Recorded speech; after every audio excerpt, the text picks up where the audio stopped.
And now, the moment you've all been waiting for. You're tuned in to Tapped Out.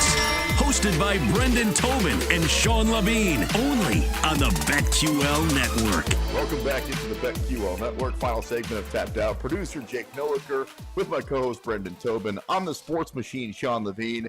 Boy, we got a lot going on, BT, in the world of sports. College basketball going on. Houston, number 1 seed, is in trouble right now. Going at it with Auburn. My Jayhawks lost earlier today to Arkansas. Sorry, buddy. And then obviously, you gonna hop on the Canes bandwagon? No, I don't think so. I'm done watching basketball. Man. I'm good. Yeah, and once my team's out, I'm off that and on to the NBA. And as far as the world of fighting goes, UFC 286 just wrapped up. To open the main card, it was Marvin Vettori by a decision over Roman Dolidze. Jennifer Maia with a decision win over Casey O'Neill. Gunnar Nelson, round 1 submission of Brian Bam Bam Barberena. And then the 2 fights we've been talking about for a while. Justin Gaethje by decision over Rafael Fiziev. And in the main event, Rocky Edwards, Leon Edwards, keeps his belt, 5-round decision over the Nigerian Nightmare, Kamaru Usman. Before we talk about the Edwards-Usman fight and some other news and notes in the world of fighting, how about Justin Gaethje, man? I think a lot of people, including the odds makers, didn't think he had much of a chance. And I think on the flip side, Fiziev was kind of that guy on the fast track where if he would have won this fight, I think he was going to call for a title opportunity. Now in the case of Justin Gaethje, maybe he gets another shot before the thing's all said and done. He might. I mean, he's right there because certainly the Fiziev hype train was rolling very strong, and for him to kind of stop it in its tracks. And I think the thing that was impressive about this is Fiziev was having a lot of success that first round, and Gaethje really just never wilted on it. He kept to it. He just stuck that jab in his face, and so you think about all that stuff that's flying around, the spinning kicks, the amount of speed that's coming at you. He was just able to get out of range. He was just able to find things and then really just do what he does best, which is chop his opponents down with those leg kicks and stick it with that jab. And that was enough to break Fiziev by the end of this one and have him as a bloody, bloody mess. I don't bet against a man bun. Back when Conor had the man bun, I wouldn't bet against it. I won't bet against Yuri Prochazka. And it cost me today with the great man bun of Rafael Fiziev. Justin Gaethje, as an underdog, takes the win. Kind of like we saw last week with Merab the Machine Dvalishvili. And I've been trying to tell you boys, never, ever bet against the machine. I texted producer Jake before that fight last week. I was like, hey, man, are the odds wrong? Am I seeing this wrong on BetMGM? Why is Petr Yan the favorite? Petr Yan is 1-4 in his last 5 fights. He hasn't won convincingly in a couple of years. And not only did he lose the fight, but he got pieced up. First, from the Merab side of things, what do you think that means for that guy?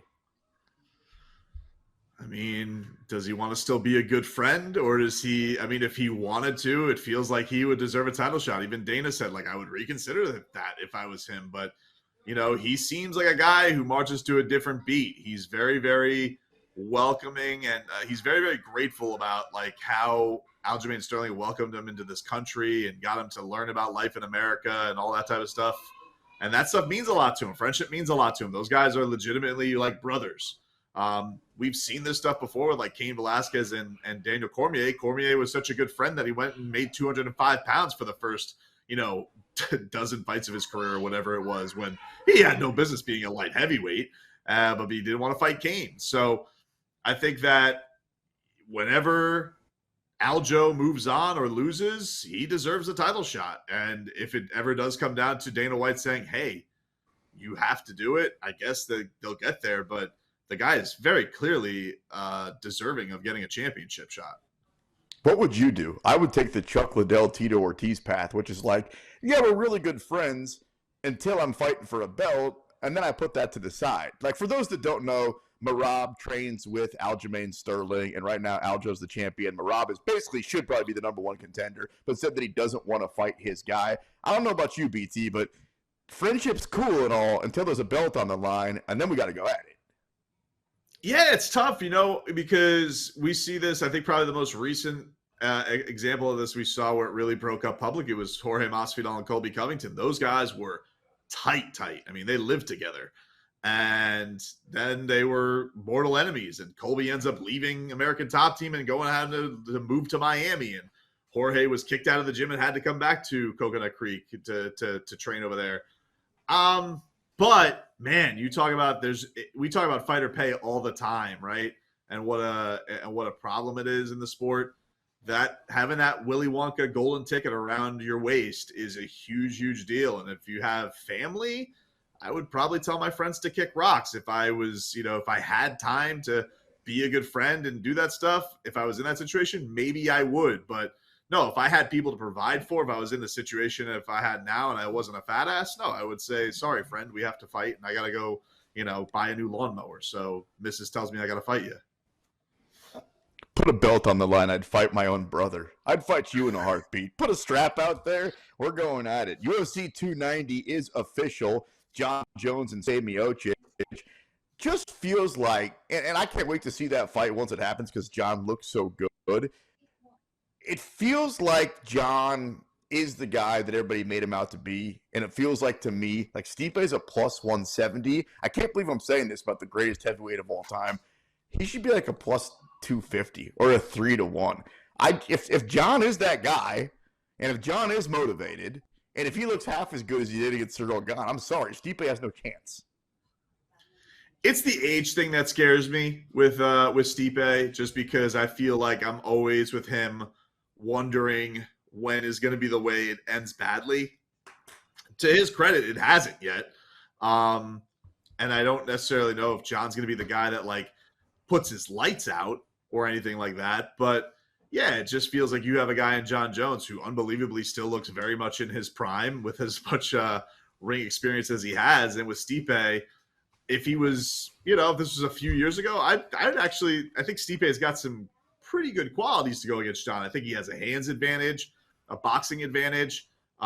He is a well-rounded wrestler. He's a hard guy to take down. So I definitely think this is a tougher fight than Cyril Gane. I hope people don't think that this is going to be an easier fight for John. I think that John is going to be tested a little bit, but I think ultimately he's going to find a way to get the victory. I think that he'll figure Stipe out, and I lean that it would be by decision.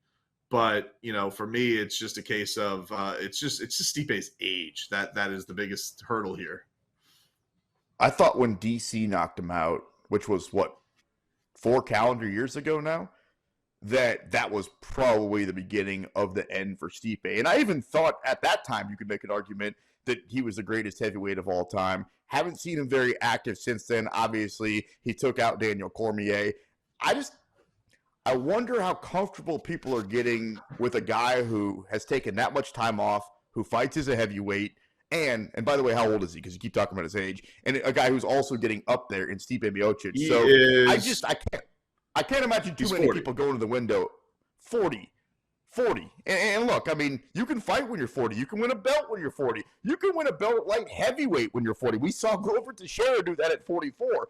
But that doesn't mean that everybody can do that, especially when you're going against John Jones. So looking forward to that one when it happens at UFC 290. What a banger of a card that one is, man. On the undercard, the co-main of that is where we get that Volkanovski and Yair Rodriguez fight. I'm looking at it right now on BetMGM. Minus 480 for Alexander Volkanovski. I know he's great. I know he's probably going to win the fight, but you can pay that price, bro, not me. I get it, man. Look, it's MMA and anything can happen, and when you have something that tasty out there. Yair's an animal. Yair's an animal. Pantera. You got to give that. I get why people will say, hey, that's disrespectful. I don't think that's disrespectful. I think it's just a lot of respect towards Volkanovski's greatness. Did I just reverse saying that's disrespectful? Maybe. But I think I'm just trying to say Volkanovski deserves a lot of respect, more so than I'm disrespecting Yair Rodriguez.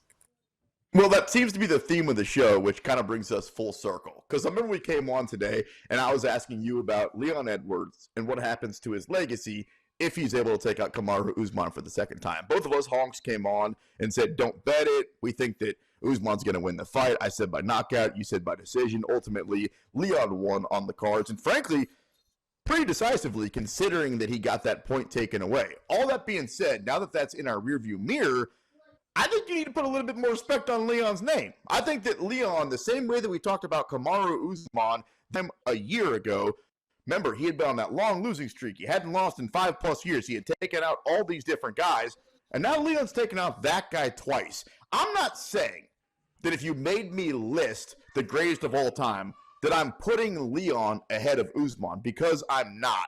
I'm just saying if we're talking about right now, the current moment, you got to put Leon ahead of Usman. Like, when you say just like pound for pound in the world right now, like, or are you saying like all time? No, I'm not saying all time. No, I agree with you. Yeah, listen, he's beaten him twice, and he's beaten him 2 different ways. Like, yeah, I agree, but he definitely will get his respect now. He's on top. I think that he's a super likable guy. I think he's marketable. You know, talking to him, that, you know, I mean, that was a delight talking to him for the 8 minutes we got to do it. And the guy's got a hell of a story. I think this guy is, we talk about star potential. I think the guy's got, you know, big star potential if he's able to. You know, the UK is such a hot market. But yeah, this is when the hard stuff comes. He's gotten over the mountaintop, and now he's got to start, you know, doing the Volkanovski of starting to take on. You've squared away your rivalry. Now you got to start taking on all comers. You got to start wiping out the division, and he's got some fun matchups ahead of him, man. He's got some fun matchups that can present a lot of money for him. And he's got the chance because of the guys that we're talking about. Like, let's say, just for the sake of this conversation, that Masvidal takes out Burns, and then Masvidal gets the fight for the belt against Leon Edwards, and then Edwards takes him out. Then let's say Colby's next.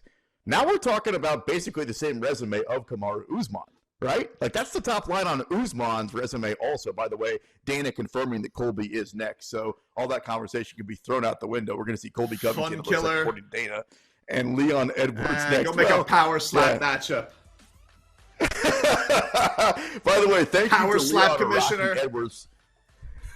Thanks to Rocky for joining us earlier in the show. If you missed that, check it out on YouTube. Thanks to our producer, Jake Noaker, all of our help at BetQL back in Chicago. For my co-host, Brendan Tobin, I am merely the sports machine and still champion Leon Rocky Edwards. You're locked in to the BetQL network. Good night.